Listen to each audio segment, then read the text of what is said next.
Thank you.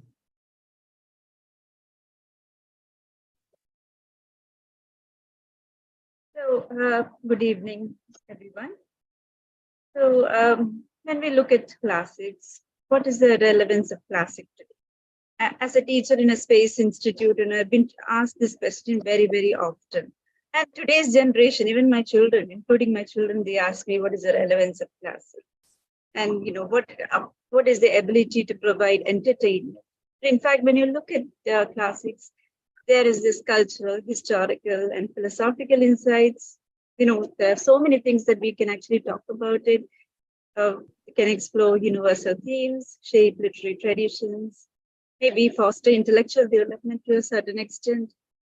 The language, the style, etc. They are also very unique cultural legacy. And of course, and the kind of adaptations and the literary practices nurtured by classics themselves, which we shall see tomorrow, are examples of their great legacies and their stamps on the modern world. They also show us an entirely new world full of human experiences, which makes them indispensable in today's society. It is my honor and privilege to be the moderator today of this particular lecture, The Classics Today. And I would like to introduce the chair first to you, Professor B. Hariharan. He does not need any introduction, in Kerala as such. He's professor at Institute of English. And he translated Quixote, Kathakali, from Malayalam to English. And tomorrow, in the forthcoming performance, shall be like one of his contributions. And this particular work will be included in the forthcoming trilingual edition of Don Quixote Kathakali. His interests include Canadian studies, translation practice and studies, narrative studies, study and praxis of reading, classroom studies concerning heritage, space, peace, etc. Very relevant topics in the modern day world. Now, it's again my honor and privilege to introduce Dr. David R. Castillo, who is Professor of Spanish and co-director of the Center for Information and Information Integrity at SUNY Buffalo. And he also serves as chair of the Department of Romance Languages and Literatures and director of the Humanities Institute. Very privileged to introduce both of you. Now, I request Professor Hariharan to take over as chair. Thank you. Thank you, Dr. Babita. Thank you, Valat. T.S. Kalyani is a very good friend. And let me first of all congratulate T.S. and the LitCrit who have joined hands to deliberate upon a very, very important area of concern that affects the humanities fraternity, if one can formulate something like that. And the program that you have and the lectures that you have, the performance that we all hope to watch tomorrow, I think all that would be an enabling discourse addressing in some way, at least, this very famous question that Italo Calvino once asked: why read the classics? In that magazine, the fantastic book, Literature Machine. Dr. Babita talked about her children, generally, the way in which students approach classics, and the way in which we even designate something as a classic. What would make something a classic? I think is a very, very important question. And Dr. David Castillo has a lot of more important questions raised in the document that has been shared with all of us. I'm not going to repeat the questions, but I thought it might be interesting to try and respond to some of those questions, some of those concerns, with some of the thoughts that came to my mind as I was looking at the write-up and the two images that we have on one side of the representative image of Quixote, and under that Dr. David R. Castillo, the reader, as it were, of Quixote and Cervantes in general, and his experience of taking students through Cervantes' world. And when I turn uh, the notice on the other side, I see the photograph of the Kathakali performance of Quixote, and of course, the man who made possible the script, the Atakada of Don Quixote. It's a very interesting narrative for me because the novel is 400 plus years old, and the art form is also of the same, more or less the same age. And so for me, they are the two genres, as it were, evolved more or less at the same time. And that itself is a very fascinating story to read, to relate to, and of course understand and try and see what we can make of it. And I think that becomes very true in our times. And I personally feel that Cervantes classic asks us, compels us today to look afresh at the idea of the reader. I think if we have to ask this question, why read the classics or the classics today? I think we have to begin with the idea of the reader, and I think that is one very important question that we need to be addressing when we talk about humanities and when we talk about the rationale, if one might put it like that, to organize, let us say, a conference on 17th century literature. Why read Cervantes? Why read Shakespeare? Why do we read all these people? I think it's very important to focus once again on the idea of the reader. Uh, I feel that it's very important, a very important question that even the novel asks of us when we read it today. Because if all of us would know that the second book of Cervantes' novel begins with a direct address to the reader. It's possible to say that it's metafiction, it's all kinds of things, but I think the book in very, very important ways underlines the importance of the reader and the role of the reader and what the task set out for the reader. And the task set out for the reader, I would say, has changed over the centuries, because if you look back in time 400 years ago, we would look at those times when printing evolved, the printing press evolved. Why would Cervantes' novel get translated 10 years from 1605 to 1615 into English? There certainly was a market. But it's possible on the one hand to talk about the economics of publication, but I think it's also very important to talk about the kind of books that were published and the kind of books that were being read. Even this novel talks about reading. You have somebody reading romances and then living in this world of illusion. I'm not going into the story, but it's a very fascinating thing to really talk about, and the way in which the book ends. And tomorrow you will see how another reading of that novel in a different format, in a different genre, in a performance, tries to approach this whole question or the idea of the book itself. Now, I would say that the production tomorrow draws your attention to the very idea of the book.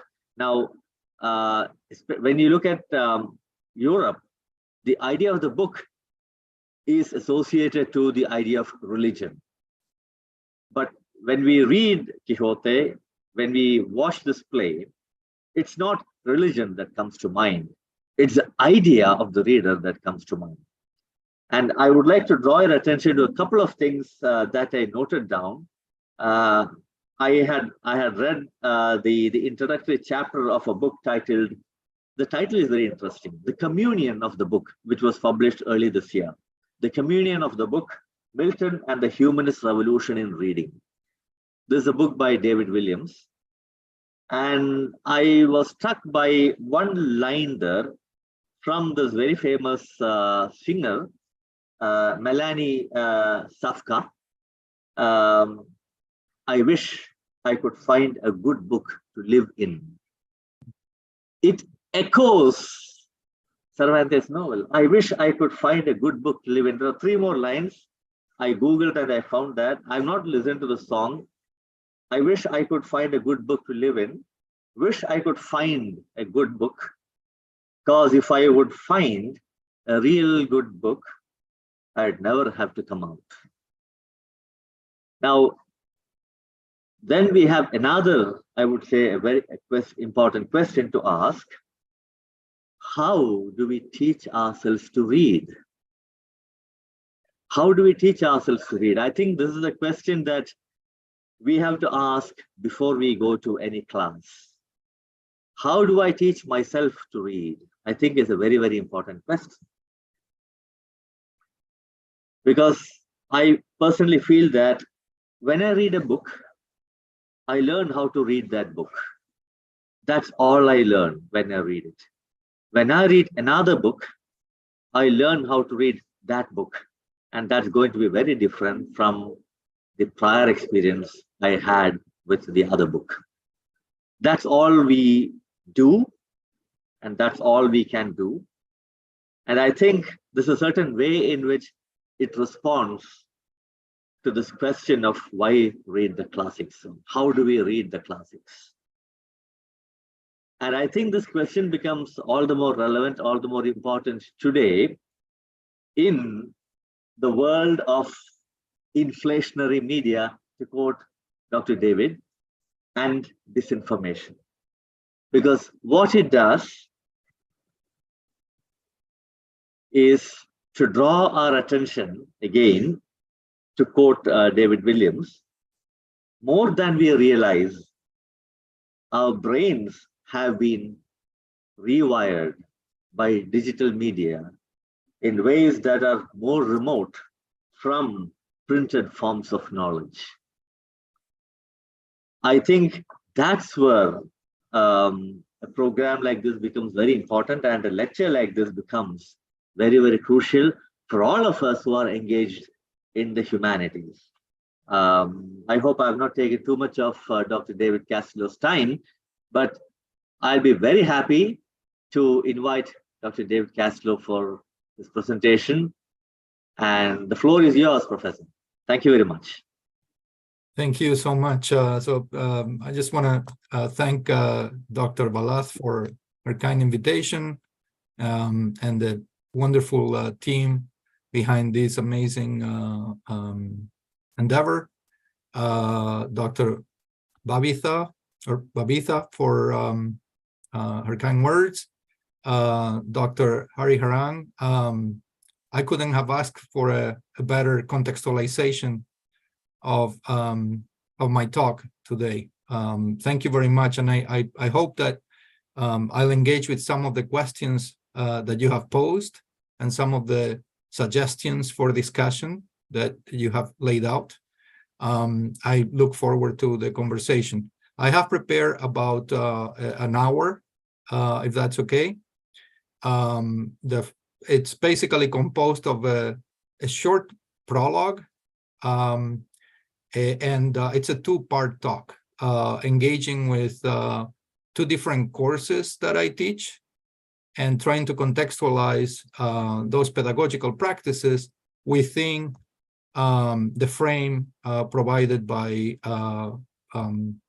this wonderful event. So with your indulgence, here we go. Oh, by the way, it would be, if at all possible, I would love to be able to share my screen. Is that possible? Yes, definitely. All right.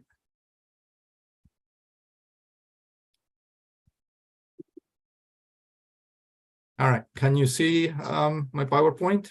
Yes. Excellent. Let me.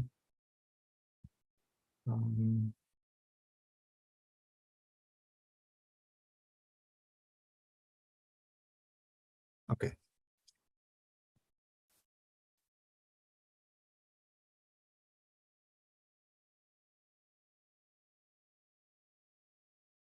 All right. So with your indulgence, I will repeat the title because I do think there are two words in that title that are particularly telling as to how I want to approach the material. And those two terms are transhistorical and transcultural. So again, the classics today, variations on a transhistorical and transcultural approach to the teaching of Cervantes. One of the most pressing challenges we're currently facing as literature scholars and pedagogues working in the revenue-driven universities of the 21st century is the need for self-justification. How do we explain our dedication to the commentary of texts written centuries ago, often in foreign languages, even as our students struggle to keep up with the massive amounts of information made available hourly by increasingly powerful digital networks? How do we convince university administrators, educational boards, and government officials that a 17th century literature course is just as worthy of public investment as any computer science or business course? What kind of real-life lessons or skills might literature classes offer our students today? This talk is partly an attempt to sketch a response to these questions and partly an illustration of the pedagogical possibilities of a classroom practice of comparative commentary that lets the Cervantine classics speak to and illuminate the burning issues of the present. As I said, I'll start with a broad brush overview of the historical place of literature as part of the traditional liberal arts curriculum, only to propose a different version of the literary classroom updated for the here and the now. I will then go over two distinct variations of my transhistorical and transcultural approach to the teaching of Don Quixote and other Cervantine texts, while reflecting on the centrality of literature, Cervantes' work in particular, as an integral part of the humanistic training that's most urgently needed in our age of inflationary media and disinformation. Scholars working in the tradition of ideological criticism and institutional studies have historically tied the invention of the literary classics to modern projects of national construction. They go back to the 1860s and 1870s, when the term literature acquired a restricted meaning as a distinctive form of national writing, which has claim to consideration on the grounds of beauty of form or emotional effect. Following in the footsteps of Raymond Williams and Louis Althusser, Tony Davis characterized this 19th century legacy of literature as a discipline defined by a moral aesthetic ideology of literary consumption that, in his words, manufactured an ideologically constructed canon or corpus of texts operating in specific and determinate ways in and around the apparatus of education. As an act of resistance against this ideological instrumentalization of literature, Williams, Davis, and other cultural materialists, along with more recent proponents of the study of literature as an institution, such as Tony Bennett and Peter Burger, called for a critical re-examination of the notion of the literary and a return of the classics to what they call the entire body of human work. As Davis writes in characteristically polemical fashion, I am not recommending that we abandon literature. I'm not suggesting that literary texts consist of nothing but the shadow play of ideologies. On the contrary, I believe that they are too valuable and important to be conceded to literary ideology. They must be reclaimed, reappropriated. But we shall not accomplish that rescue unless we first refuse the ideological notion of the literary, along with everything that it implies, herd it apart from all the other texts that human beings have always produced, robbed of its human uses, forced into the service of an ideology.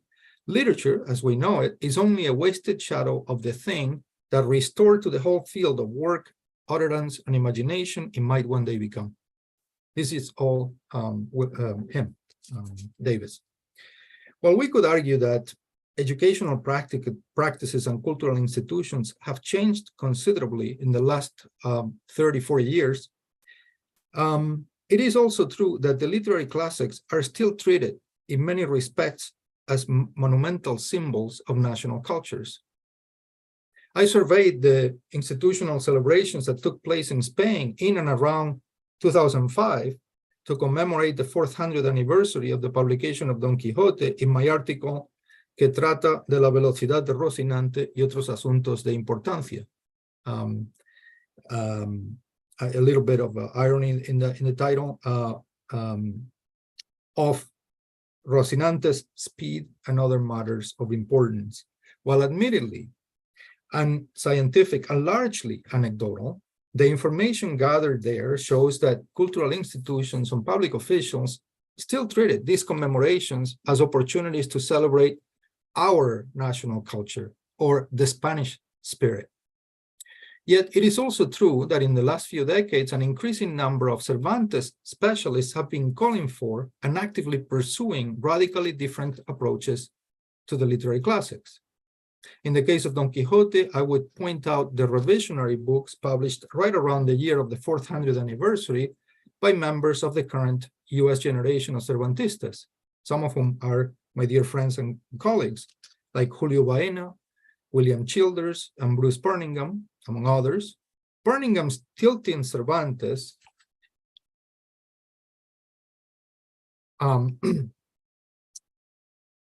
Baroque Reflections on Postmodern Culture from 2008 is particularly relevant to the current discussion. The book stages a series of conversations between the cultural production of the Spanish Golden Age and a selection of contemporary narratives and films. It offers comparative analysis of the works of Lope de Vega and John Ford, Cervantes, and Salman Rushdie. It also includes sections on Don Quixote and Toy Story, and Don Quixote and the Matrix. The following passage provides a window into Birmingham's view of our relationship with the literary classics in the context of the new literature classroom. And I'm quoting now. I explore the hermeneutic ramifications of the fact that for contemporary readers, the various texts I analyze in this book are ultimately coetaneous, regardless of the centuries that separate their actual moments of production. Taken seriously, Borges' notion that literary works create their own precursors, I suggest that the collection of disparate texts I examine in this book can be read in a very Borgesian fashion as precursors of each other. Of course, this is from the perspective of the reader, as Dr. Hariharan would certainly emphasize. While Birmingham's unapologetically presentist approach to the work of Cervantes might draw skepticism in some historicist and philological circles, his methodology is consistent with the premises and expectations of emerging currents within Hispanism that question the linearity of history and the primacy of the written word.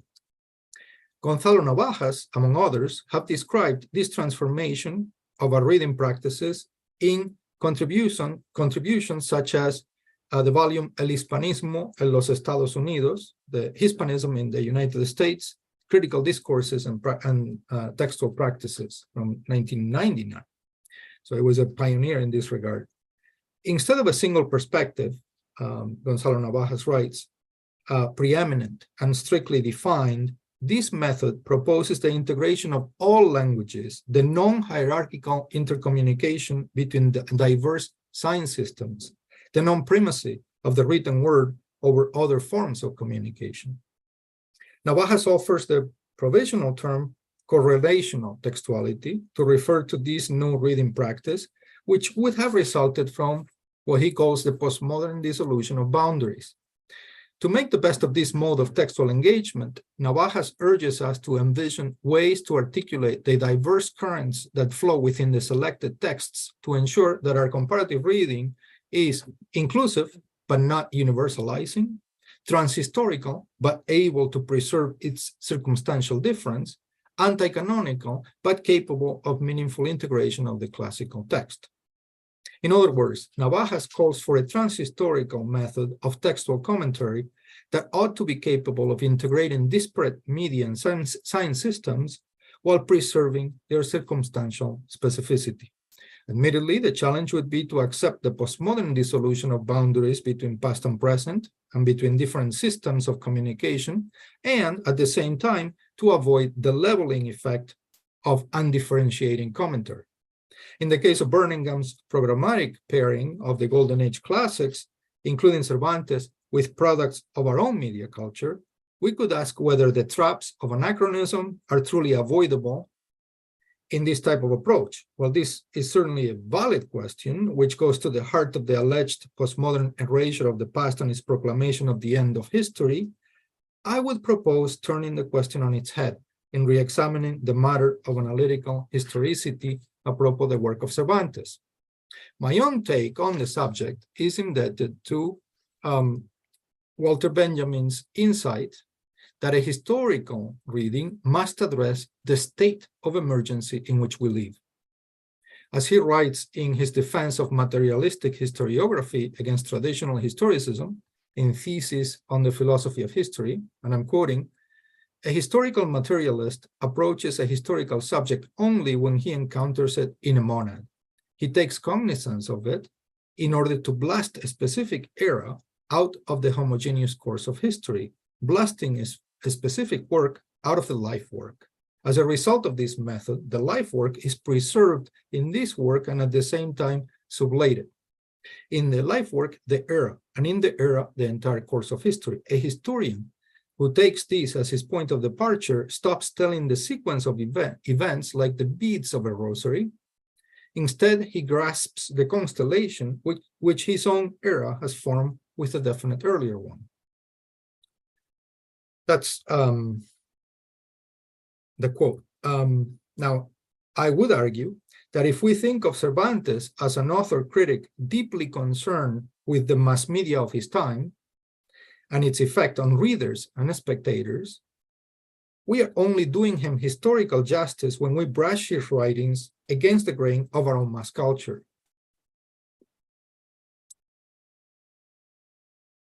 The alternative would risk confining Cervantes' work to the past in a way that would dissolve our sense of its emergency status, draining the historical lifeblood from it.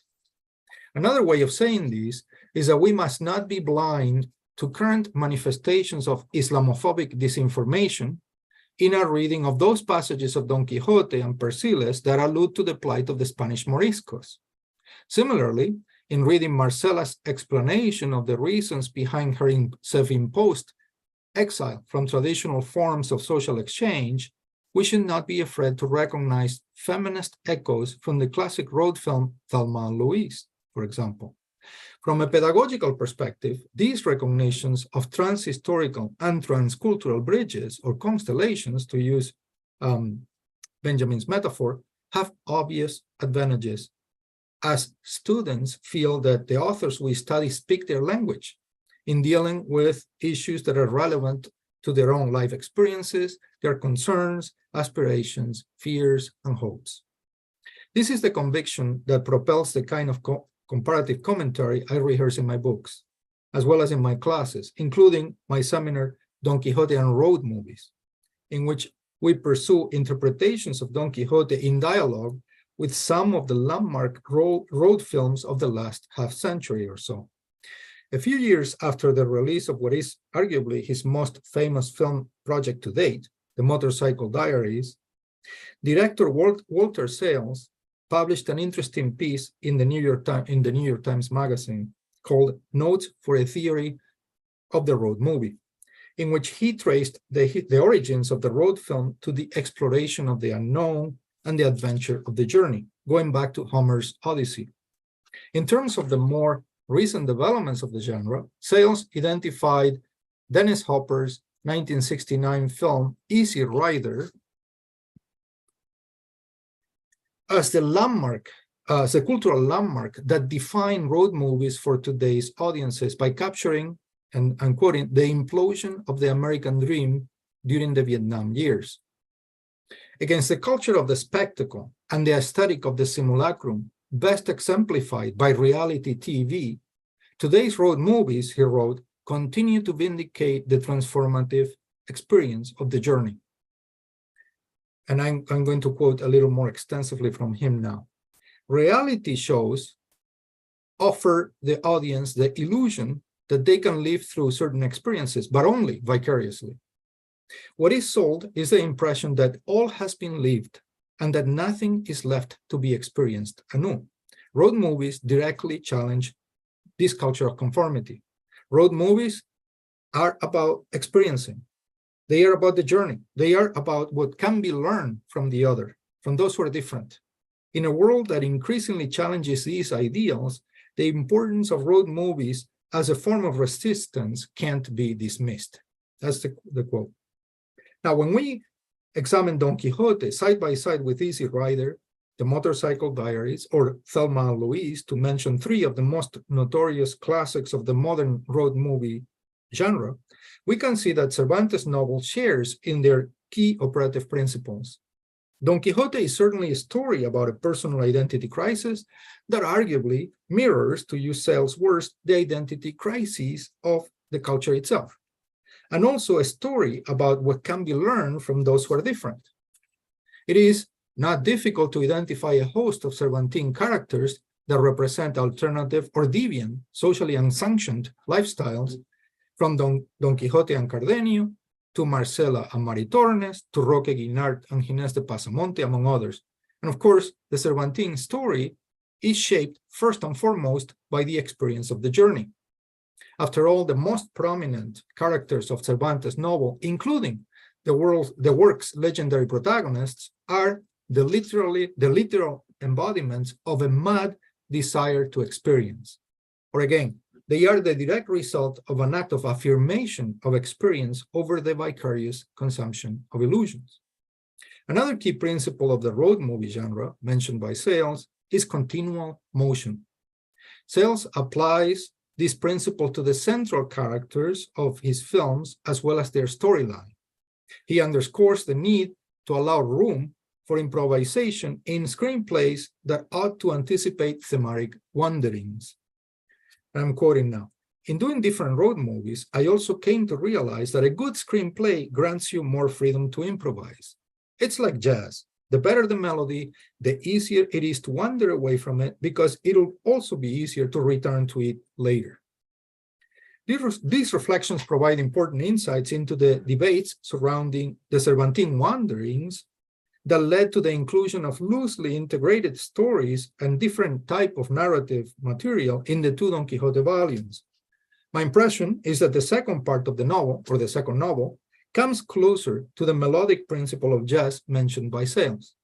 The strong meta-narrative currents that run through Don Quixote too make it easier to incorporate different types of stories and narrative forms while maintaining the central storyline in view. But the most important principle that the Cervantine novel shares with the road films mentioned by Sayles is, of course, the prominent presence of the road itself, which can no longer be thought of as a circumstantial element of the landscape. Remarkably, the road has not received the kind of critical attention one would expect among Cervantes specialists. There are plenty of geographical studies of Don Quixote that focus on the Spanish region of La Mancha, and even on the individual places that Don Quixote and Sancho encounter along the path, but the road itself, as a structuring principle of the novel, is often neglected. This critical forgetting may be part of a general neglect of the road, even in the field of landscape studies, which is only now beginning to be corrected.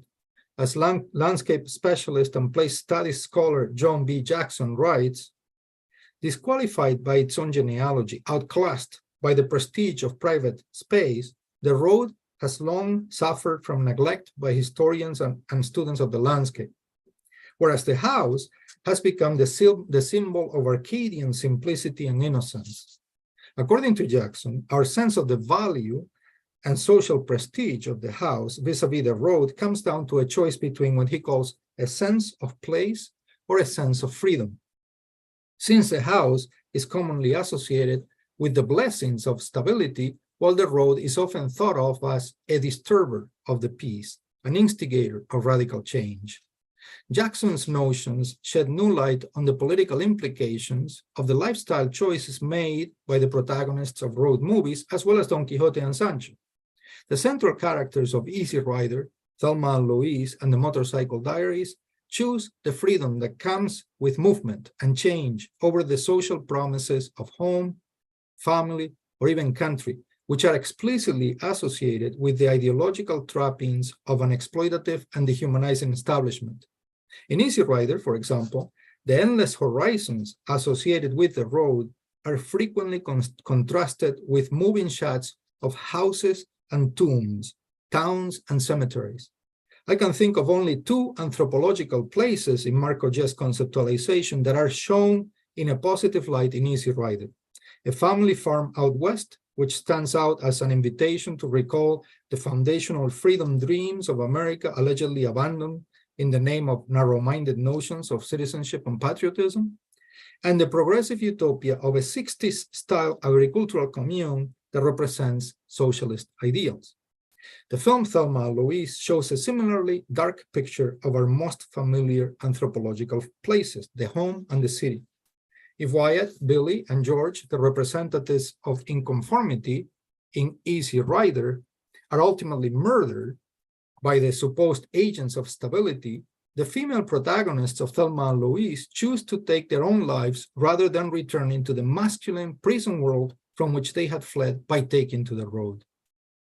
Our familiar anthropological places do not fare much better in Cervantes' novel. We alluded earlier to Marcela's self-imposed exile from traditional forms of social exchange. Ruth Al-Safar and other feminist scholars have discussed in detail the extraordinary monologue in which the notorious maiden defends her right to live in the wilderness away from any form of masculine subjection. They have generally noted that Marcela chooses to keep company with nature and other women as an alternative to the bonds of home and marriage. Arguably, Marcela's defense of her unconventional lifestyle in Don Quixote 1:14 amounts to nothing less than a justification of a form of sociosymbolic suicide in 17th century Spain. Yet her words can also be offered as an explanation of the real suicide of Thelma and Louise at the conclusion of the controversial 1991 film. And I'm quoting Marcela now. "I have a taste for freedom and no wish for subjection. My desires are bound by these mountains, and if they extend beyond them, it is to contemplate the beauty of the sky."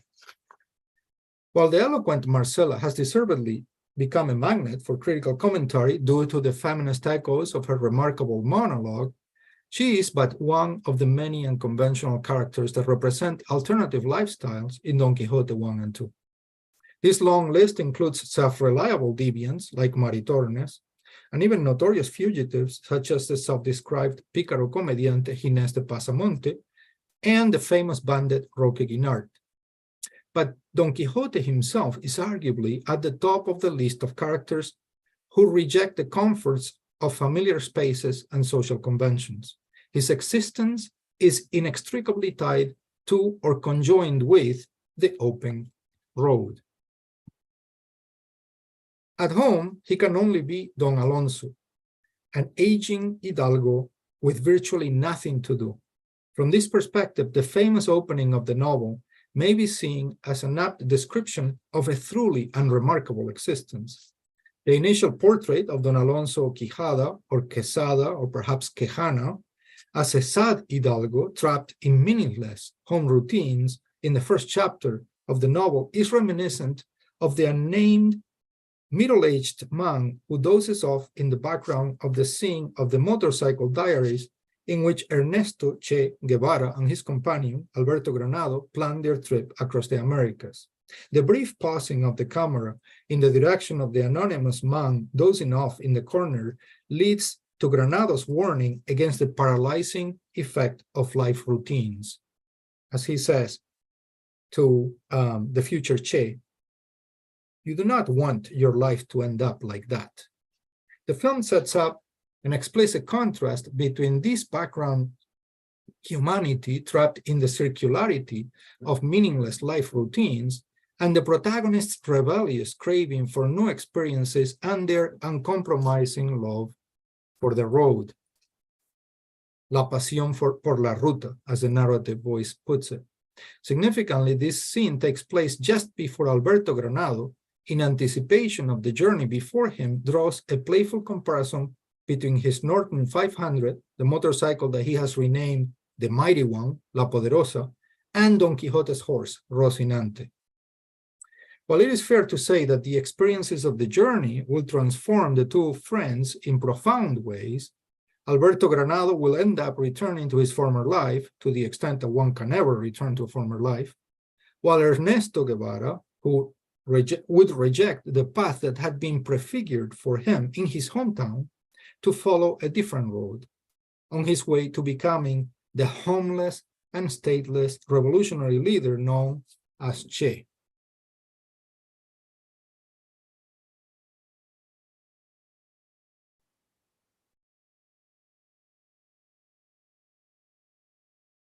One could draw similarities between the literary character of Don Quixote as a self-proclaimed knight-errant determined to become the champion of the weak and powerless, and the legendary figure of the uncompromising guerrilla fighter, especially if we accept the popular romantic reading of Cervantes' novel.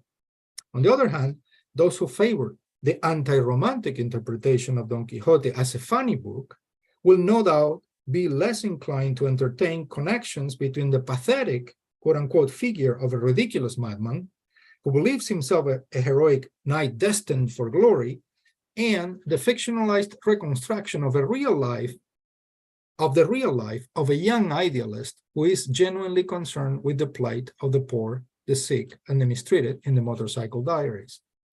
One of the advantages of this type of comparative approach is that we do not have to choose between the different critical versions of Don Quixote, the character, and Don Quixote, the novel. We may instead encourage students to familiarize themselves with the terms of ongoing critical debates over the meaning and significance of the Cervantine classic, and to be on the lookout for textual evidence that could potentially fit different or even contradictory interpretations of this 17th century narrative as they read it alongside the road movies of today. Arguably, they are likely to discover different dimensions of Don Quixote when examining the text in dialogue with, say, Easy Rider, as opposed to Thelma and Louise or the Motorcycle Diaries, while a viewing of Easy Rider might encourage reflection on issues of national culture and counterculture. A comparative analysis of Don Quixote and Thelma and Louise is more likely to lead towards gender-inflected readings. On the other hand, an exploration of potentially common themes in Cervantes' novel and Sayles' filmic reworking of the published diaries of Che Guevara would likely invite reflections on issues of social injustice. I would claim that these are all potentially productive and complementary explorations of the Cervantine classic insofar as they direct our attention to different but equally significant dimensions of the novel. We could extend this pedagogical project to incorporate such road films as Into the Wild or even Borat. One of the most interesting aspects of Borat, the controversial mock documentary directed by Larry Charles, is the way in which it forces spectators to think about their own positioning vis-a-vis the views expressed by those individuals and groups who are caught with their guard down, so to speak.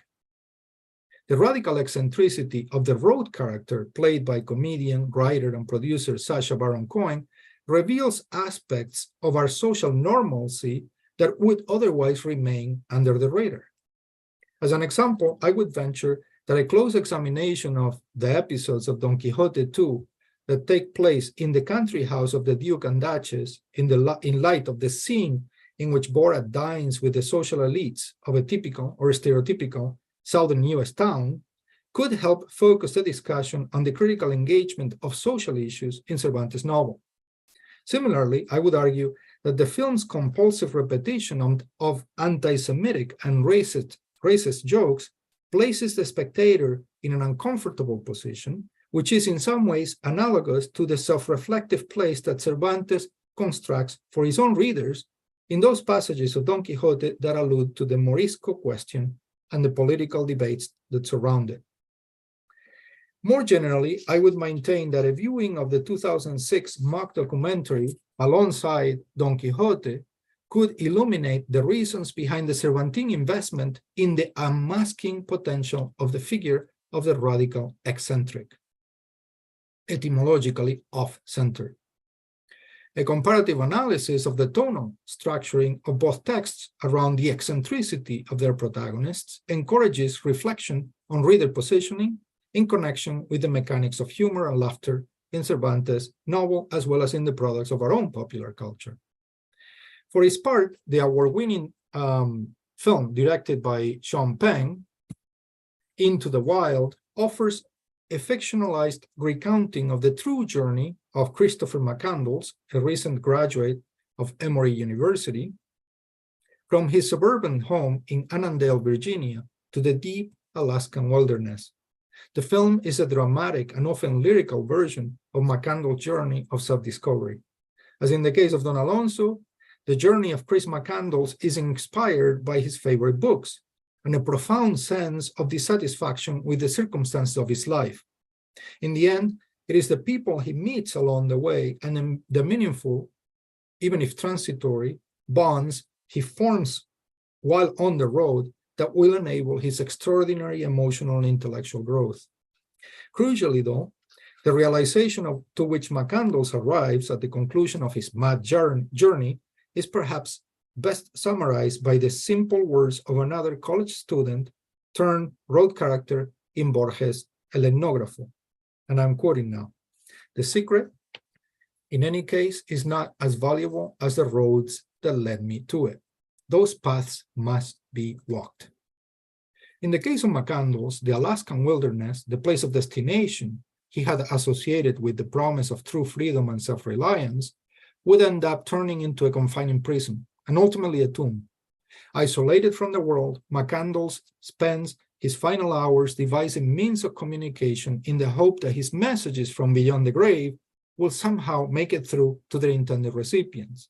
For his part, the protagonist of Cervantes' novel would meet his own end at home. Sancho, his road companion, is the only character who seemingly understands that his renunciation of the road is not only a death sentence for Don Quixote, but also for Don Alonso. This is why he desperately tries to persuade his master and friend to come up with some other literary character, some other road persona to inhabit. Sancho's Quixotesque thinking at this point in the narrative foregrounds the recognition that on the road, Don Alonso would be alive in Don Quixote. He seems to have internalized his master's conviction that as Don Quixote, he could indeed be anything he wills. By contrast, away from the road, inside the walls of his home, Don Alonso is but a convalescent old man and a prisoner of the meaningless routine that governs his life. To better appreciate the far-reaching implications of this view of the house, or more precisely of Don Alonso's house, it would certainly help to know about the massive pressures that were crushing the bottom ranks of the nobility in the midst of a deepening social crisis and a free-falling economy in 17th century Spain. We could go to Carl Johnson's Cervantes and the Material World for that. Likewise, it would be essential to familiarize ourselves with the literary and cultural context of reference in order to get the Cervantine jokes about chivalric and pastoral romances, picaresque narratives, Lopean theater, sentimental novellas, and so on. But I would also propose, and this is the gist of my argument here, that in taking into account and incorporating in our analysis our own circumstances of reception of the work, our own here and now, we are actually enhancing the historicity of our reading. This is not just about recognizing that our horizon of expectations necessarily colors our perception, but about preserving in our interpretation a sense of the historical urgency of the work, which in this way continues to speak to the present.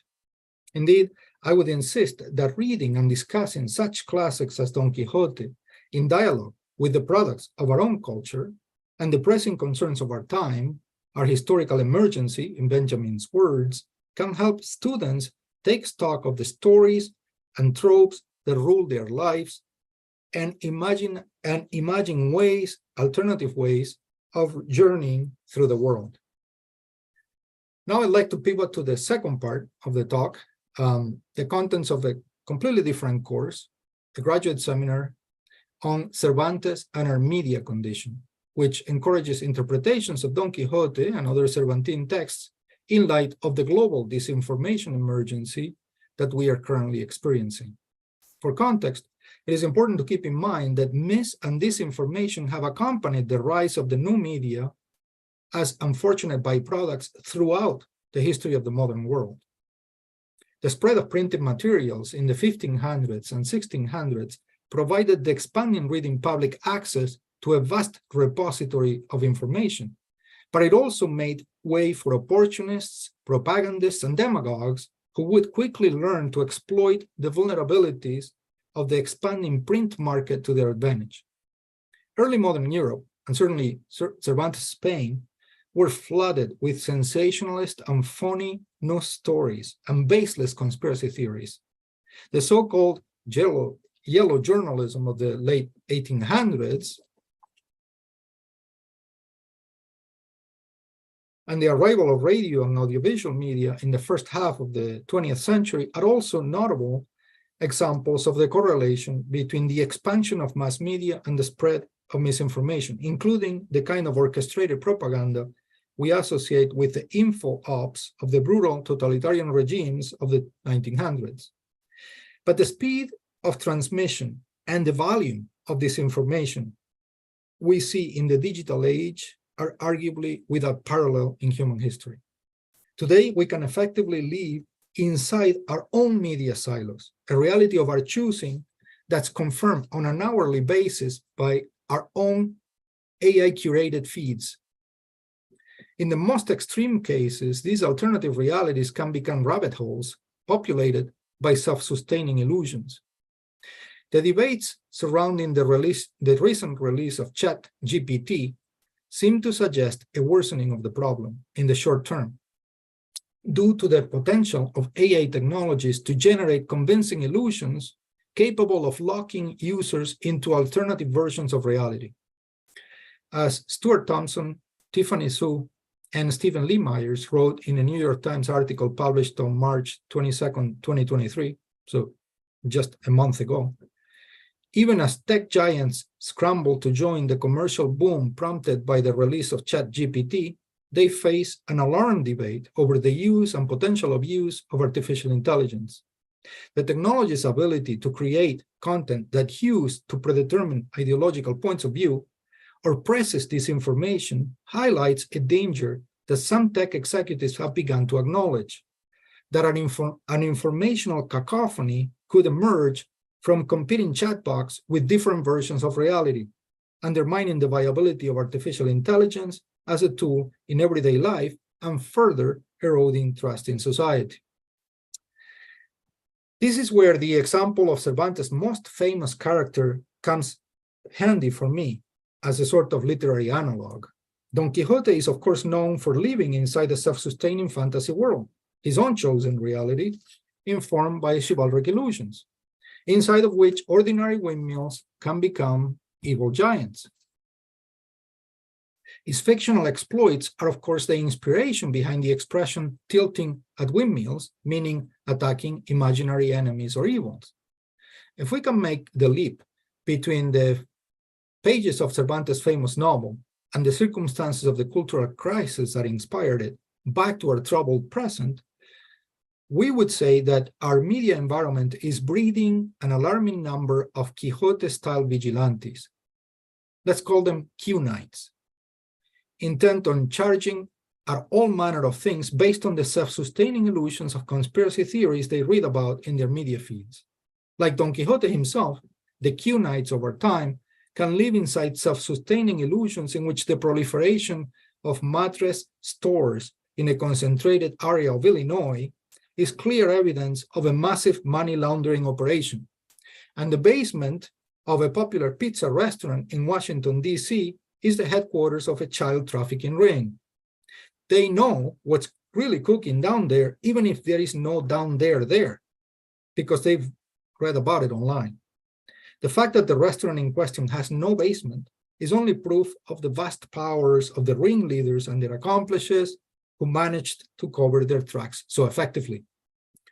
The resilience of these conspiratorial illusions, even when challenged by seemingly incontrovertible facts, is indeed reminiscent of Don Quixote's trademark response to the crashing reality of windmills. "God save me," said Sancho. "Didn't I tell your grace to watch what you were doing? That these were nothing but windmills, and only somebody whose head was full of them would think otherwise?" "Be quiet, Sancho," replied Don Quixote. "Matters of war, more than any others, are subject to continual change. Moreover, I think, and therefore it is true, that the evil enchanter Freston has turned these giants into windmills in order to deprive me of the glory of their defeat. Such is the enmity he feels against me. But in the end, his evil arts will not prevail against the power of my virtuous sword." And undeterred, Don Quixote would, of course, go on to wage war against all manner of evil powers, which he recognizes in things that look like wineskins, water mills, puppet shows, and even livestock. In chapter 21 of the 1605 novel, Don Quixote and Sancho come across a human figure who is wearing something shiny on his head. The narrator identifies the man as a barber on a mule wearing a simple barber's basin, which he as a makeshift hat to protect himself from the pouring rain. But Don Quixote begs to differ. The approaching horseman cannot be but a rival knight who is obviously in possession of Mambrino's magical helmet, which Don Quixote is destined to win in battle. When the unsuspecting barber sees Don Quixote charging at him full tilt, he dismounts in a hurry and runs for his life, leaving behind his ride and his headpiece. This is what happens next. When Sancho heard the barber's basin being called a helmet, he could not contain his laughter. "What are you laughing at, Sancho?" said Don Quixote. "I'm laughing," responded Sancho, "thinking about the big head belonging to the pagan honor of this helmet, which looks perfectly like a barber's basin. Do you know what I think, Sancho? I think this famous fragment of this enchanted helmet, by some strange accident, must have come into the hands of someone who could not recognize or appreciate its value. And without realizing what he was doing, seeing it was cast from the purest gold, must have melted the other half for its worth, and from this half he made what looks like a barber's basin, just as you say. But no matter, since I recognize it for what it is, its transformation makes no difference." It bears repeating, for he who knows what things really are, regardless of their appearance, no amount of fact-checking or debunking by the Sanchos and narrators of the world will mean a thing. As for the familiar Q knights of our day, who may consider charging at things like pizza parlors and mattress stores on account of the conspiracy theories they read about online, they likewise know the truth of what is really going on, and no amount of evidence to the contrary will dissuade them otherwise. This is about a shooting that actually took place by somebody, a man who walked into this pizza place in DC with a rifle, absolutely convinced that the conspiracy theories he was reading about online about a child trafficking ring were true. This is why efforts to combat false and manipulative information today and to mitigate its devastating impact in our communities cannot rely on fact-checking and debunking approaches alone. In essence, it is very hard to debunk or fact-check someone out of a conspirational rabbit hole, which is why the better approach might be to prevent people from falling into those rabbit holes in the first place. But how? As I was drafting these pages, Yuval Harari, the historian who authored *Sapiens: A Brief History of Humankind*, Tristan Harris, computer scientist and co-founder of the Center for Humane Technology, and his co-founding partner, mathematician and physicist Asa Raskin, published an opinion piece in the New York Times with the ominous heading, If we don't master AI, it will master us. The article includes dire warnings about democracy unless we learn to live with and protect ourselves from AI spread and AI-generated illusions, and update what they call our 19th century institutions to cope with 21st century realities. And I'm quoting again, "The specter of being trapped in a world of illusions has haunted humankind much longer than the specter of AI. But soon, we will finally come face to face with the card demon, with Plato's cave, with the Buddhist Maya. A curtain of illusions could descend over the whole of humanity, and we might never again be able to tear the curtain away or even realize it is there. In social media, primitive AI was used not to create content, but to curate user-generated content. The AI behind our news feeds is still choosing which words, sounds, and images reach our retinas and eardrums based on selecting those that will get the most virality, the most reaction, and the most engagement. Democracy is a conversation. Conversation relies on language. And when language itself is hacked, the conversation breaks down and democracy becomes untenable. If we wait for the chaos to ensue, it'll be too late to remedy it. The first step is to buy time to upgrade our 19th century institutions for a post-AI world and to learn to master AI before it masters us." Now that's the quote. To this, I would add that the first step in protecting human societies against the curtain of AI spread and AI-generated illusions must include an educational, humanities-led line of defense so that we can be better prepared for not just what's to come, but what is already here. The urgent upgrade of our 19th century institutions that Harari, Harris, and Raskin called for would need to include a revamping of our educational practices beyond the 19th century version of disciplinary silos. We can no longer afford to be segmented into nearly hermetic fields if we are serious about figuring out how to navigate the AI-assisted present future. The urgent problem of mis- and disinformation in the age of AI is not a mere technological challenge that can be effectively tackled inside technical fields alone. When and where the vital matter of language and communication is involved, the humanities, especially the literary humanities, must be key players, along with their partners in the social sciences and, crucially, the arts, as we try to retrain ourselves and our communities in what William Egginton and I have called the art of reading reality.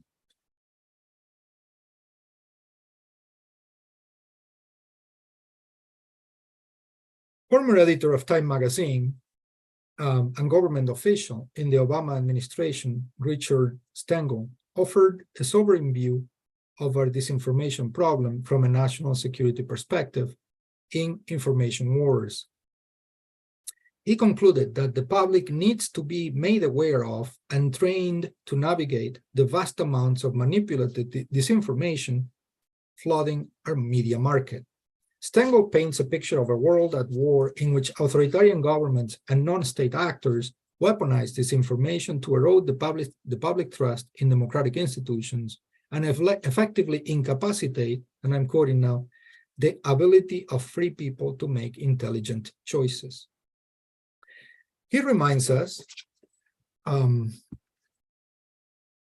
that the reason disinformation sticks with predictable reliability in the internet age is that it appeals to our confirmation bias. It can fit our worldview with surgical precision in the same way that when we make a purchase using our smartphone or computer, we are automatically subjected to information about similar products we may want to buy. In other words, disinformation campaigns take full advantage of the built-in structures of the digital market using our own biases as hooks. In this environment, truth doesn't stand much of a chance when it goes against the beliefs that anchor our perception of reality. As he writes, "My experience in government changed my view of the information and media industry in a fundamental way. I had always believed in the notion that the best ideas triumph in what Justin William O. Douglas called the market of ideas. This notion is found in John Milton and John Stuart Mill and is a bedrock principle in our democracy. But everyone presumed that the marketplace would be a level playing field, that a rational audience would ultimately see the truth. I think we all know now that this is a pipe dream. Unfortunately, facts don't come highlighted in yellow. It's not enough to fight falsehood with truth. The truth does not always win. Now, for Cervantes readers familiar with his short theatrical piece, El Retablo de las Maravillas, or the wondrous or magic tableau, the sobering notion that the truth does not always win will likely resonate as a Cervantine corrective to the naive logic behind the enduring folktale of the emperor's new clothes, including the much older version that would be familiar to medievalists, What Happened to a King with the Conman That Made the Cloth, which appeared in the collection El Conde Lucanor, Count Lucanor, all the way back in 1335. Once publicly affirmed, no matter how embarrassing, the truth that the king or emperor is naked is universally accepted in most versions of the popular folktale. But this is not what happens inside the paranoid world of Cervantes' Wondrous Tableau, a short comedic piece that exposes the mythology of racial superiority associated with pure, clean, or untainted Christian genealogy in Counter-Reformation Spain as a manipulative scheme, a powerful tool in the hands of demagogues and cynical conmen. The show's producers literally sell a nothing spectacle. The stage of the Wondrous Tableau is empty, with a simple lie that plays into the mythology their prospective spectators have already accepted as the basis of their social identity. Here is the key passage where the conmen producers make their play. No one will see the figures of the Wondrous Tableau, they tell their prospective audience, if their genealogy is tainted in any way or they have a single drop of Jewish blood in their veins. While the proud Christians who think of themselves as the true Spanish race will not actually see the never-seen wonders of the tableau, because of course there's nothing there, they all act as witnesses of its truth on account of the racial biases they have internalized as part of their very identity. By contrast, the backstage view that Cervantes constructs for his forewarned readers, he calls them literally lectores avisados, again, forewarned readers, frees them up from their obligation to perform the patriotic belief in the essential superiority of Christian bloodlines over the tainted races. Their backstage knowledge of the manipulative plans of the conmen allows readers an oblique position analogous to that of the excluded Jewish converts who are not required to see on account of their presumed blindness. Discerning readers would be able to make the connection between the theatrical reality of the performance and the fantasies operative in the social reality they themselves inhabit. These fantasies work not because they are in any way true, but because we act as if they are true. This is not a matter of subjective belief, in other words, but of objective performance. As one of the spectators of the tableau warns her cousin, since you know the qualities, literally conditions, condiciones in the original, that the spectators of the Wondrous Tableau must demonstrate, do not falter, for it would be a terrible disgrace. Again, no one in the audience sees or even believes the wonders of the tableau, but they do understand that they must show themselves as seers, unbelievers, to preserve their social status. As the town's highest authority confesses in an aside, which only we, the readers, can quote-unquote hear, I will have to say that I see, for the sake of my bloody honor. Today, we may read Cervantes' fiction on strategy as an illustration of the truth of not only racist beliefs, but also disinformation campaigns that use our own biases as hooks to manipulate us.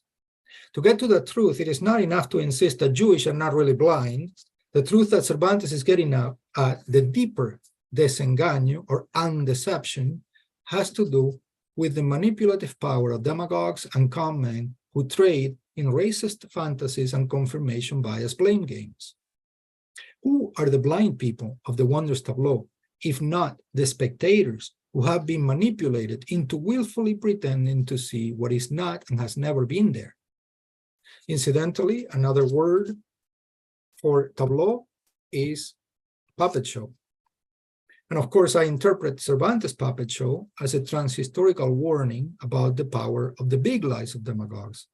His deeper point is that at some basic level, it does not really matter whether we truly believe the lies of demagogues. Those lies maintain their power for as long as we act as if we believe in them or simply fail to confront them. This is precisely the point that columnist Thomas Edsall made in a New York Times piece published on January 19, 2022, about the power of another big lie, one that is currently threatening the US democracy.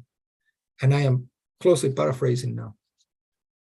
The unwillingness of political leaders to challenge the relentless lies of, let's say, a certain politician, for political survival, for mobilization of whites opposed to minorities, to curry favor, to feign populist sympathies, is as or more consequential than actually believing the lie. So this brings us back full circle to the difference between the wondrous magic tableau and the emperor's new clothes and other versions of this popular folktale. While most of those versions reinforce the naive belief that once publicly revealed, the truth will prevail, the Cervantes piece does something very different. The truth of the tableau will indeed be publicly revealed by a latecomer, a quartermaster who commands the townfolk to get their houses ready for the imminent arrival of the king's troops. The officer is, of course, unaware of the magical nature of the show and the peculiar condiciones or conditions required of its spectators. Crucially, though, the truth revealed by the newcomer, that the stage is empty, is not only rejected, but used against him in what amounts to a self-interested exploitation of the tableau's big lie by the victims themselves. The fact that the quartermaster fails to perform the belief demanded by the spectacle allows the commoners to single him out as one of tainted blood. He's one of them, for he can't see. Again, this is nothing more than a cynical embracing of the big lie on the part of the commoners, for even if they didn't before, they'll surely know by now that the wondrous tableau is nothing but an elaborate deception. Yet, it may be a deception they can leverage for personal gain, or so they think. Indeed, the members of the audience had encouraged the tableau's producers to resume their performance and thus reissue the big lie without the knowledge of the qualities required of the spectators. This is how they had hoped to be able to single out the quartermaster as one of tainted blood, which in their minds at least would free them from their commoner obligation to open their houses and pantries to the troops he represents. Yet their collective chant, ex illi says, he's one of them, will in actuality do nothing to lessen their commoner burden, as the officer simply resorts to the sword in defense of his honor, in the text acuchíllese con todos. Unlike in the emperor's new clothes, the deception of the magic tableau is as safe as the conspiracy theories of our day, because once the con men have succeeded in capturing the attention of their audiences and in stirring their sense of grievance, those audiences are ready to turn their backs on any truth that doesn't confirm their beliefs. This is, I argue, the key lesson of the Cervantine laboratory or table of tricks, a lesson that we must encourage our students and the public to revisit today if we hope to survive our own age of inflationary media. Again, this is how my writing partner and I see the critical power of Cervantes' work, and why, in our latest book, What Would Cervantes Do?, we double down on the need to invest in the literary humanities as a way to cultivate not just media literacy, but reality literacy, our collective ability to read and navigate reality today. Thank you. Looking forward to your questions and comments on the conversation. Thank you very much. Thank you very much for that brilliant presentation, remarkable presentation, with a whole lot of references there, cross-references. And for me, what was most fascinating was that one little remark that you made, I think, which really captured the way in which you become the reader of Cervantes, and it's like this. Our own here and now must be incorporated in our reading. I thought that was the key point that you are trying to make, and your entire presentation, I would say, personally hinged on that particular premise. So I don't want to really repeat what Professor David Castillo has said, but I think we have been given a glimpse into a method of reading Cervantes in our times. I'm sure many of us do things like this in our classrooms with authors. And as I was listening to you, I was also in a way reminded, especially when you talked about illusion and reality. I was particularly reminded of Salman Rushdie's latest novel, Quixote, which I felt is remarkably indebted to some of the questions that you also did raise in the course of your presentation. And of course, for the way in which Rushdie also tells or spins his yarn. So I think there are ways in which we try to relate our here and now with the stories that we tell, and the way in which we learn to read those stories. Thank you very much for that presentation. So how is it now? It's open for the participants to respond. So please do respond.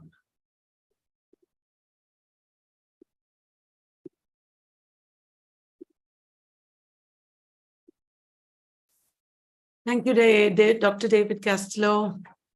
I was fascinated by all the connections that you made with popular culture and movies and everything that happens in contemporary society.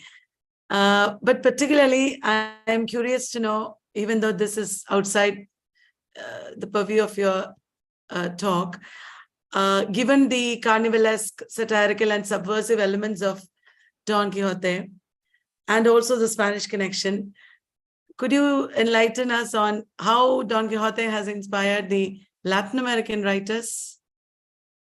Oh, that's a great question. That's a great question. It is no accident that I mentioned, even if briefly, I mentioned Borges. Yeah, Borges. Yeah.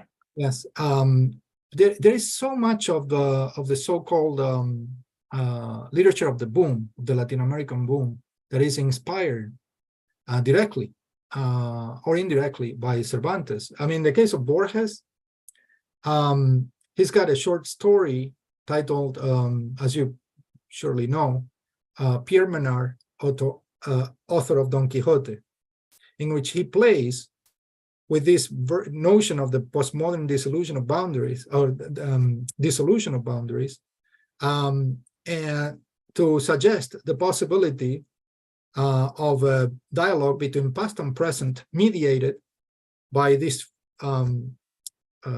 fictional figure of Pierre Menard, a guy who was obsessed with creating ex nihilo Don Quixote without reading Don Quixote for his own time and from his own time, right?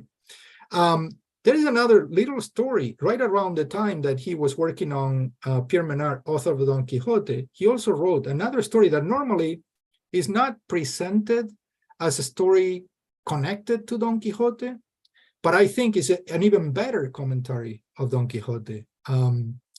It's Tema del Traidor y del Héroe, theme of the traitor and the hero, in which he plays with the, as John J. Allen, John J. Allen's famous book on Don Quixote, Hero or Fool, underlines the fact that for some readers, Don Quixote may be a hero. For some readers, Don Quixote may be a fool. His own, this literary critic, prefers to think of it as a spillover between hero and fool. Don Quixote is both a hero and a fool. And Borges appears to have, earlier than this Cervantine critic, come up with a similar version of Don Quixote. And he, rather than thinking of the theme of hero or fool, he was imagining a character who would be simultaneously a traitor and a hero. Not just depending on point of view, but at the same time, in the same actions, be a hero and a traitor. So that would be a story I would recommend. It's a short one. It's great for pedagogical, for any kind of pedagogical exercise. Julio Cortázar is another Latin American writer who is deeply indebted to Cervantes. His short story, Night Upside Down, La Noche Boca Arriba, or actually Right Side Up, I guess would be a more accurate translation, is all about, the connections between past and present as a matter of perspective. So it can be read as a meta commentary of Don Quixote in the context that Dr. Hariharan had mentioned. As readers of Don Quixote, we approach the text from the present, right? Axolotl is another short story by Julio Cortázar that makes similar points to Cervantes' writing in general. Well, I think what fascinates Latin American writers about the possibilities of Cervantes' writing is that it opens up a different way of looking at the Baroque as an aesthetic capable of exploring different points of view and making us aware of how much our perception of reality is a result of the framing of reality that is most commonly present, hegemonic, I would say, in our own time and place. So this is an aspect of our, and I'm talking now of William Egginton and my books on Cervantes that I would foreground. Both mediologies and what would Cervantes do, and my own single author book, Undeceptions, are ways of looking at the frame of media in our own time, and how media frames our perception of the world in our own time, and how we can learn to engage with Don Quixote and other Cervantine ways as a way to delve deeper into understanding how media frames our world. We talk all the time as college professors about how what our students need to learn more than anything else is to think outside the box. And the point I normally make is to say, you can't think outside the box unless you see the box. This is the genius of Cervantes. He finds a way to show us the box, the different boxes. As Dr. Hariharan was mentioning earlier, you can find Don Quixote is a book about books.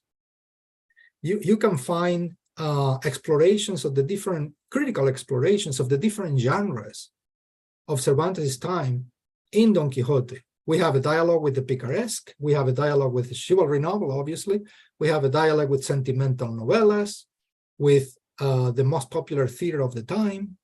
Basically, all the genres, the literary genres, literary and theatrical genres of the time are included in the novel.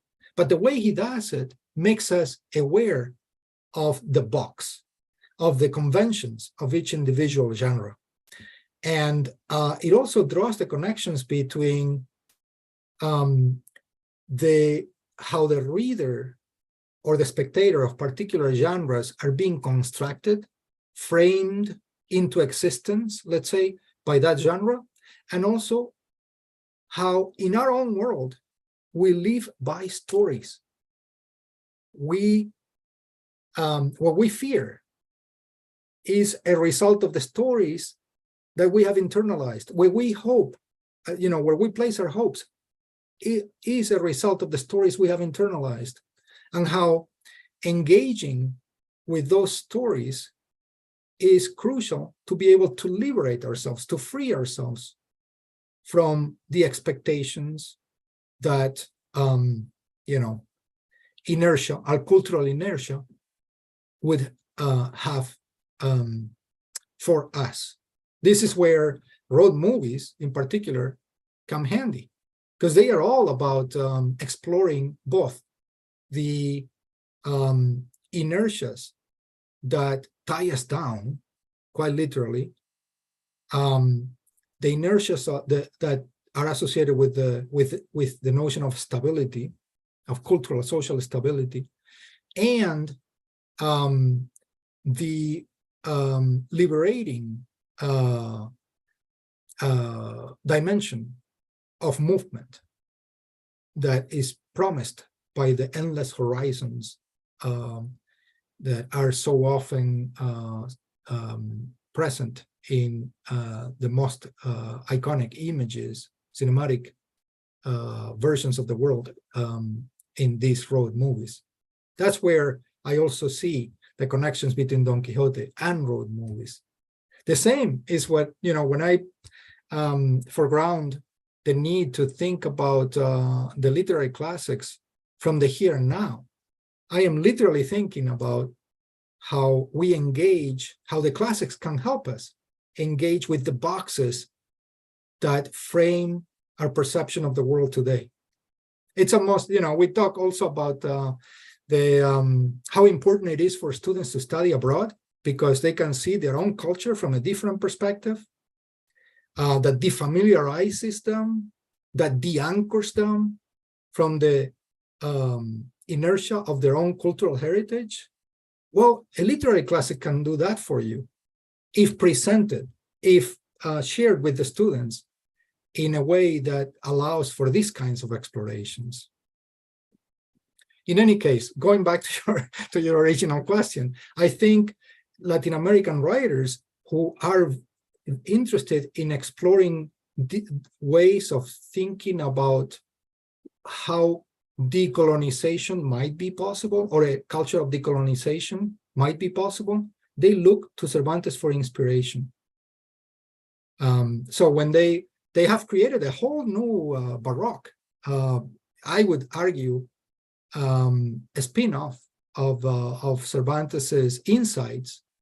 And this new Baroque, this Latin American Baroque, has very little to do with the historical Baroque of peninsular Spain, other than people like our creators, such as Cervantes.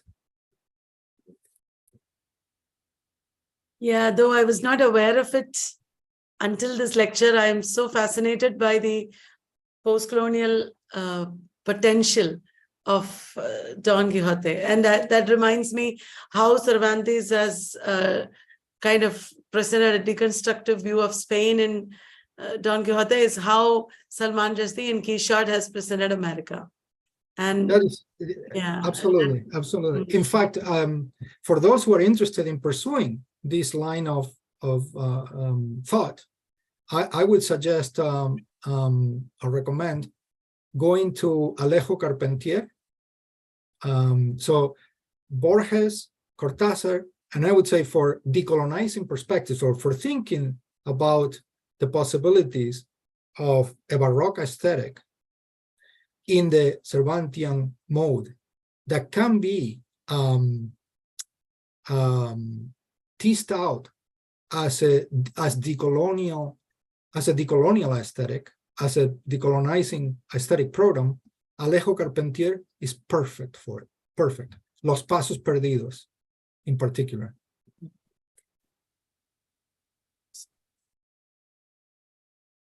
Can I add something here? Sure. Yeah. I think it's also very important to underscore this whole idea of journey, which you also did point out, because when you talk about colonization, because what it also does is to bring in notions of settlement and colonization. And very often in post-colonial discourse, we tend to mix everything and say that they are all the same. but we hardly do tease out what it means to be a settler and what it means to be the lord over the place and then leave. And when you leave, the classic case would be India. You would leave a country that is unsettled because the British never settled down in India. So, and the most important thing here is this whole idea of journey and what you do as you journey, and then the way in which you try to arrive at a certain point, and then you establish shop or a colony or whatever. And in that process, you establish an empire. And the best example, if you're going to look at the idea of journey of two brothers, let's say, setting out and founding an empire, we go back to Virgil. Mm-hmm. It's that story that you have here. So we generally, but when we talk about post-colonialism, we do not generally talk about Virgil. So Yes, it goes that's back so to Virgilian narrative. And then from there, I think it's very important that we come forward. I think that's where the idea of the frame comes in. Unfortunately, when we talk about post-colonialism these days, we do not have that frame. We do not have that frame, and that I think is the problem. So in a way, what we are doing is, what I am trying to do here is to keep in mind or draw attention once again to that point that you made of our here and now must be incorporated in our reading. And this is the here and now that we are talking about. That's right. And probably that would be the reason why Salman Rushdie would write his, how does he pronounce it? His shot. The novel His Shot, right? Quick shot. Yes. Quick shot. Yeah, it goes there, and you look at. I was reminded in a way of Amitav Ghosh's The Nutmeg's Curse. It's pretty much the same narrative. If you're looking at India, but if you go back and look at the Quixote story itself, what you have is a remarkable itinerary of stories themselves.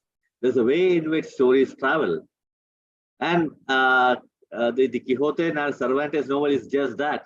And look at the different languages into which the story has traveled into, and the number of genres into which it has traveled into.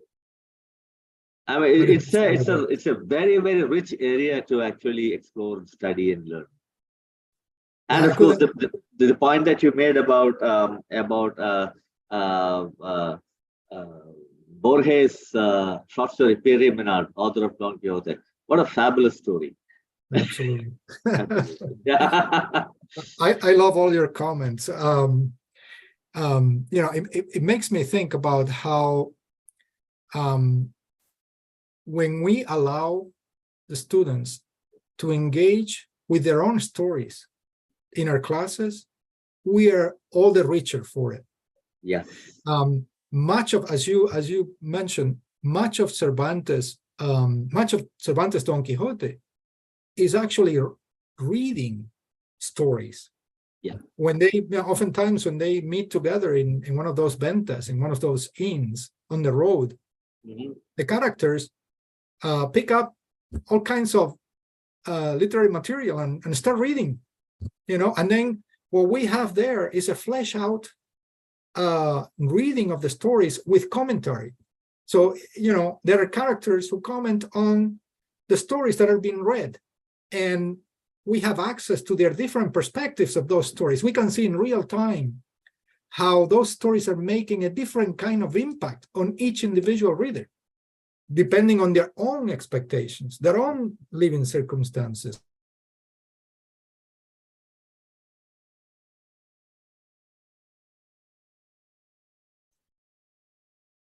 Babita, would you comment? Yeah, so this is why I love reading Don Quixote out loud in the classroom, but also allowing the students, encouraging the students to bring their own stories into the classroom. This is the point I think Cervantes makes so effectively in everything he writes. We are stories.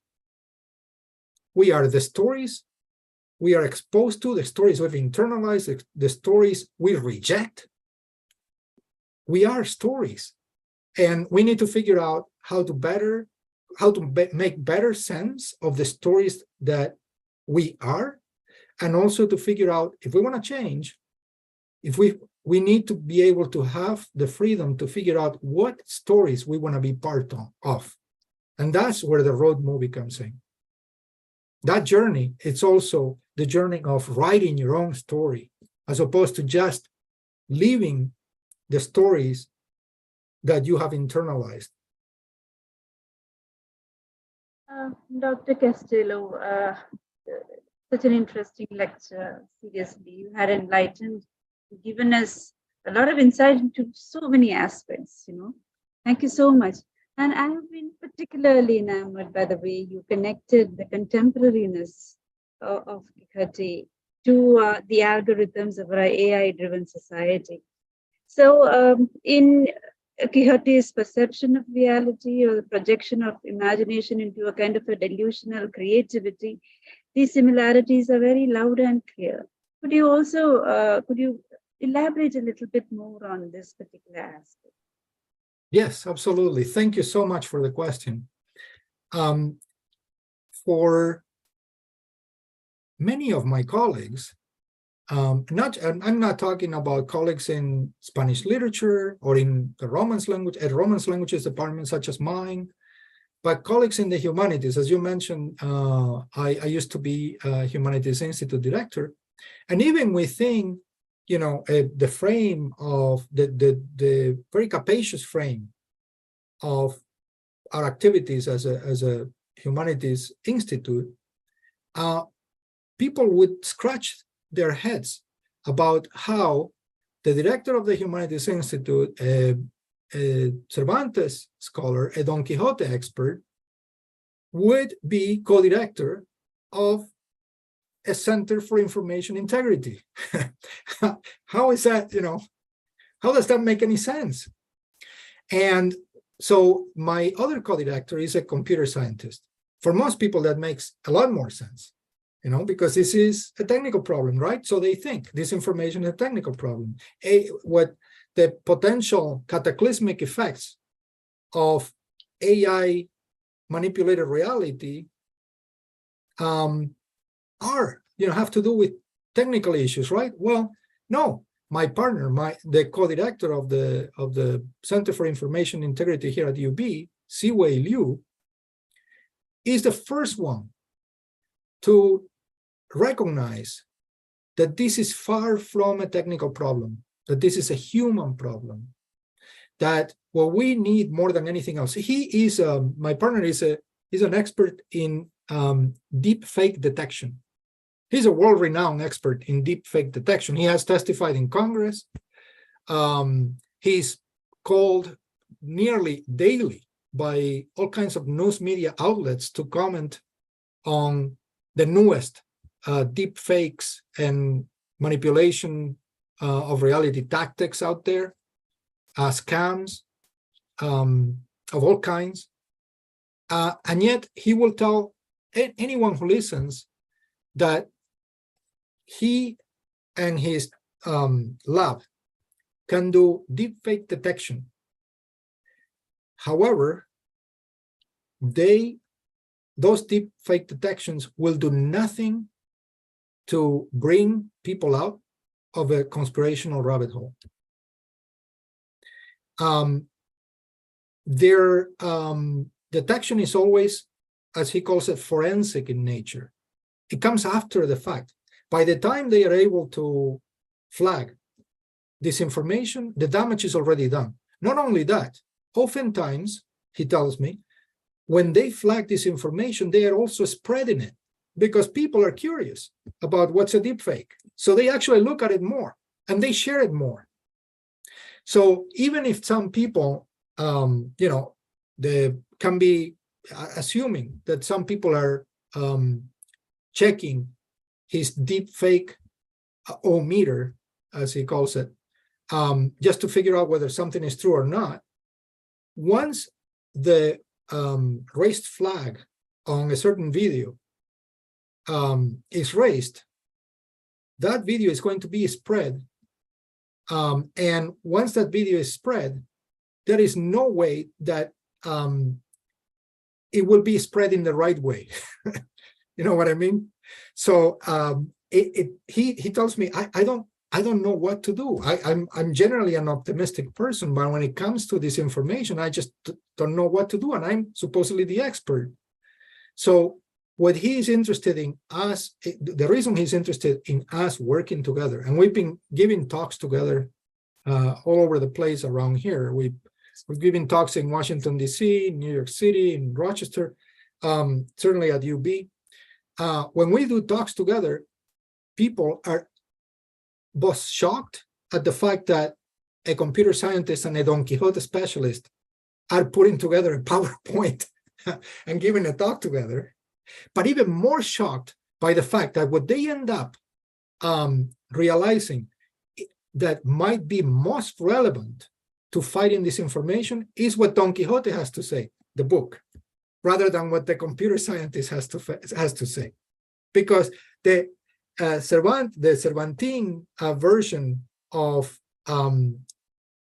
scratching the surface of reality and understanding how reality is constructed by the boxes that form our perception of reality, that scratching can be more intriguing, more interesting, can prepare readers to do a critical take on the products of media in a much more nuanced way than the simple, this is fake, this is not, judgment that the deep fake detection tools that my partner uses are able to do. So it's a combination of these two approaches that allows us to dialogue with people in a completely new way about the problem of disinformation, and they truly appreciate this. In fact, I take a page from Cervantes's own strategies to have people read texts out loud. And when we do this together, my partner and I, we ask members of the audience to play the role of Don Quixote and Sancho, and they act out moments of the iconic moments of Don Quixote, like the windmill scene, the helmet scene, Mambrino's helmet scene, or the Barber's basin scene, the enchanted boat scene. Some of these iconic scenes, once they play, so you have a guy playing the narrator, somebody playing Sancho, somebody playing Don Quixote, you have the full audience engaged, and that engagement itself becomes conducive to a real dialogue, as opposed to people being entrenched in the positions they bring into the event. So the actual reading out loud by the members of the audience encourage the breaking down of barriers between, let's say, the stage and the audience in ways that they don't foresee, and that makes them actual authors of Don Quixote, and authors, storytellers themselves, which is the magic of it. So yes, reality literacy, I think, is what's most urgent today. And I'm always encouraging humanists of all stripes to think about how their fields can help their students and the public engage in reality literacy practices, in the art of reading and navigating reality today. Dr. Castillo, you have a question here. Adya Khan has asked you this question. Sir, you talked about the disillusionment of chivalry and bringing justice to the world, what Cervantes depicts in Don Quixote. My question is, fairy tales also give some kind of disillusioned notions to the readers who actually instill good values, morals, and happy ending thing in the end that takes place. What kind of notion will it bring to your mind, in your opinion? Well, that is a fantastic question. So one thing Cervantes never does, and this can be very frustrating for students at times, is he doesn't tell people what to do. Never.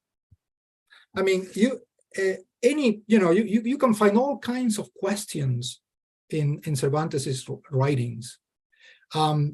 These are all, as Dr. Hariharan mentioned, these are all texts that raise questions, but they do not answer questions in the way that students expect. They say, well, if this is not true and this is not true, what's the truth? Cervantes won't tell you that. That's for you to figure out. There is a passage of Don Quixote that I quote all the time, when one of the narrators, because it's so layered, the text is so layered that there are so many different narrative voices in the text. One of the narrators at some point says, I can't say or do anything more for you, the reader. From here on is your responsibility. This is all about you. My work is done. And this is basically what I would say Cervantes foregrounds, that it's not for storytellers to preach. That's not what storytellers ought to be doing. Storytellers should be encouraging you to engage with the stories that you know, with the stories that you would want to know, and with the stories that you would want to create. But not to tell you what to do. That's your own responsibility. Margaret Atwood, I invited Margaret Atwood, the author of so many bestsellers, to come to Buffalo and give a talk on precisely the relevance of the humanities today. And you know what she said? She said, if what you are interested in is truth and justice, the humanities have to be an open horizon. It's for you, young people. He was talking to a crowd of about 800 people. And of course, not all of them were students. Many of them were people my age. But of course, for Margaret Atwood, all of us were young people. So she was telling us, it is up to you, young people, to decide what you want your world to look like. And for that, you should start by looking at the stories that inform your perception of the world today and figuring out what stories need to be told, the stories that you want to tell to change that narrative. But that's what she thought would be what we should be doing if we wanted a world that respected truth and justice. It was about thinking about the stories we're telling ourselves and thinking about what stories we should be telling ourselves. But she wasn't going to tell us what to do. That's up to us. Thank you, Dr. Castillo. Do we have more questions? I think that is all about questions. We have Dr. Sanjida J, who is a faculty member at the Government College for Women, Trivandrum. She's also on the editorial board of LitGrit. I invite you, Sanjida, to talk to us and deliver a formal vote of thanks.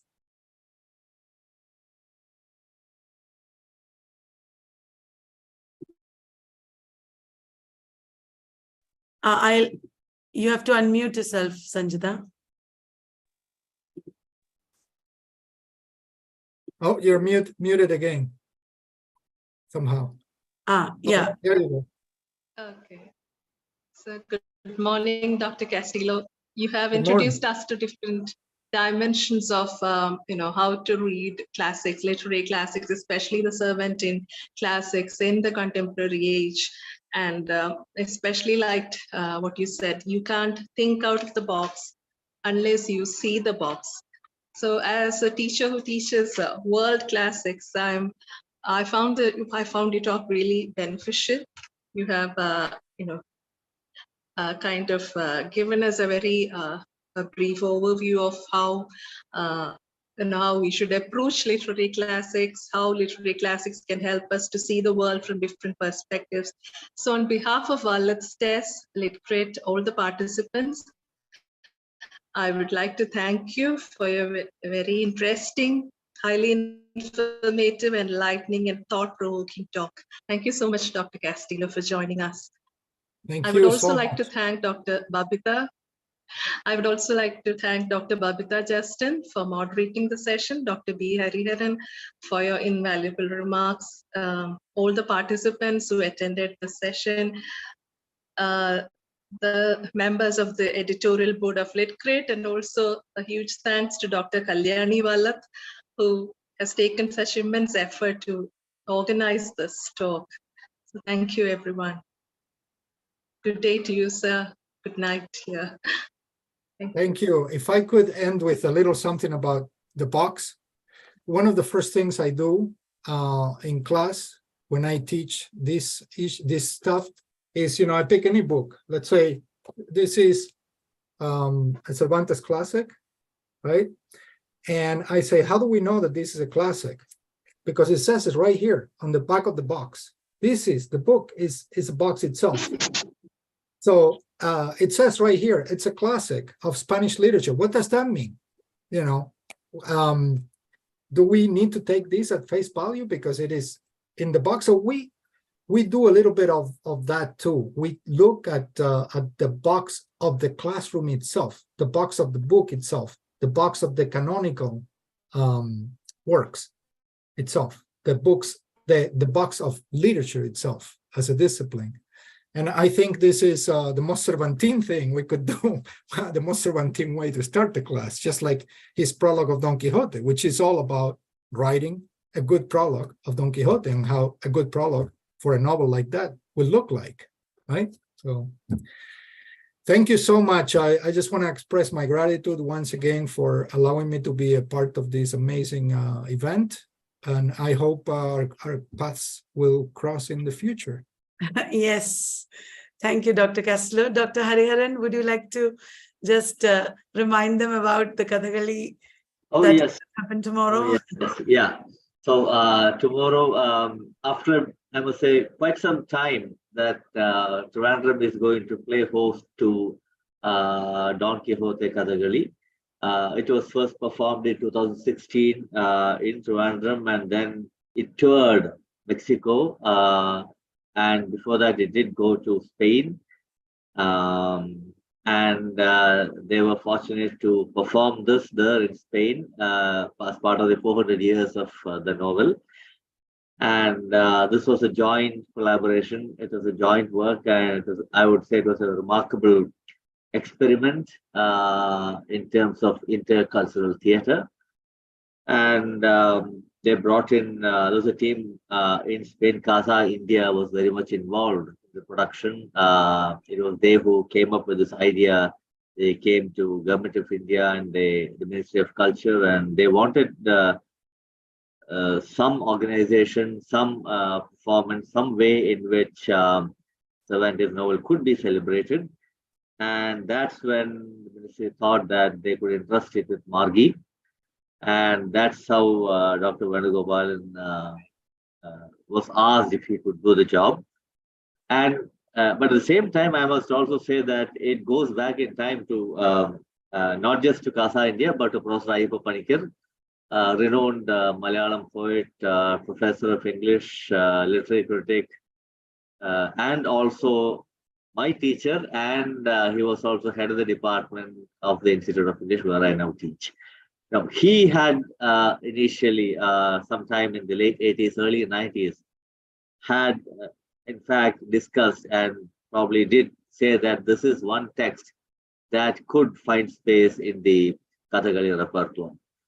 So in a way, the production that you will be watching tomorrow would also be remembering this out-of-the-box thinking of Ayyappa Panikar. And because he certainly did see the box, and he was very good at seeing many boxes, and And we had this lot of work did go into the preparation of the script, which had to be in strict conformity to the grammar of Kathakali and Venugopalan. Of course, it will be an understatement to say that he did an excellent job. It was a remarkable experience sitting and watching all the actors going through the rehearsals. There was one rehearsal today after a long gap. And it was again 7 acts, and doing justice to the entire novel, taking every episode for a performance would be very difficult. So what Dr. Venugopal did was, I would say that he really captured the essence, the essence of the novel, and he worked with the essence, and this was a language with which you could actually relate. The language of the novel, apart from the fact that it was written in Spanish, and you have 2 languages there being used. But apart from that, there is still the language that a story would use. And Dr. Venugopalan, I would say that really did feel the pulse, and that is how he prepared the script. And I think that's what makes the production really, really rich. And the way in which you try to sit with the musicians and then compose the music, different ways of rendering it, trying to capture the mood, the percussionists, and then of course the actors. Because I would say it was a very unique thing. And to my mind, this is perhaps the first novel ever to be rendered as a Kathakali performance. And that is where it's very unique. And I think, yeah, and I think that is where Cervantes' novel is an out-of-the-box story. And that is why all performances in Kathakali are out-of-the-box stories, and this production also, and this text also is an out-of-the-box narrative. I think that would set the frame and the way in which we relate to the novel, so that we all will be able to watch it tomorrow. And I really do look forward to seeing you online tomorrow if that provision is made, so that you can also watch the performance. I'm not very sure if video recordings, entire productions are available online, but snippets are there. But I would say that it will be a treat, especially the way in which the characters, both of them, Sancho and Quixote, evolved, and the way in which the play engages with this whole remarkable question of illusion and reality, and the idea of the double, about which we did not say much today, but which is a staple of Cervantes' novel, and how and the way in which that has been taken up by any number of playwrights and novelists. That also gets a very different lease of life, as it were, in this production. And the way in which the Kathakali production takes up the last few pages of the novel, which I would say, which gave me my opening today as I chaired the session, where it really talks about the idea of the reader and the kind of reading that you do, the kind of books that you read, and what is it that you get when you read a book.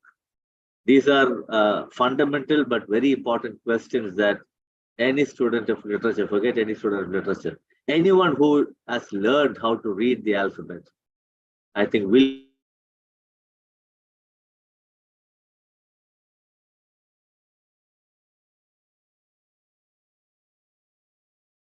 Unfortunately, Dr. Hariharan's internet connectivity has been affected. Well, I'll say I look forward to it. Could I ask if I don't know if you've sent me the link already, or if you could resend it, please. I would Well, this is a live performance in an auditorium. We will record it and we will send it to you. Wonderful. Thank you so much. We will be uploading it in YouTube. I would love to be able to use it in class too. Yeah, I will send it to you, sir. Wonderful. Thank you so much. Thank you, sir. Thank you very much. We'll end the session now. Thank you, everyone. Thank you.